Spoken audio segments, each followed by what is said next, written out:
Exploring the phrase, sandbag. Hello there, English learners. Today, we're diving into a seemingly simple phrase that carries more than one meaning, sandbag. By the end of this video, you'll not only understand its literal meaning, but also the figurative ones it holds in various contexts.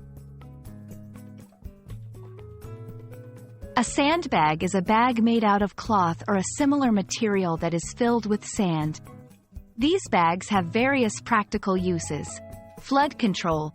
They are stacked to form barriers against water. Military defense. Soldiers use them to create protective walls. Weight and balance. In situations where weight is needed, like in hot air balloons.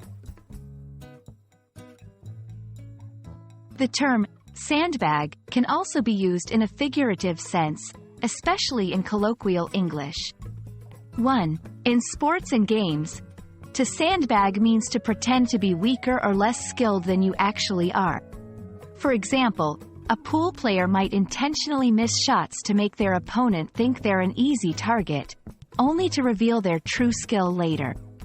2. In business or negotiation, sandbagging can refer to the act of deliberately downplaying expectations or understating potential, only to overdeliver later.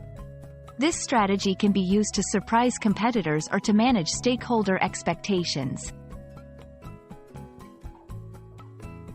Let's look at some example sentences to see how sandbag can be used. Literal, we need more sandbags to prevent the floodwaters from entering the house.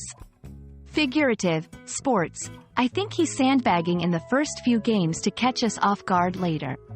Figurative, business, the company always sandbags its quarterly forecasts, so it's no surprise they exceeded expectations. Whether it's stopping floods or strategizing in games and business, the phrase, sandbag, has a rich array of meanings in English. We hope this exploration has been enlightening, and that you now feel more confident using this term in various contexts. Happy learning, and until next time.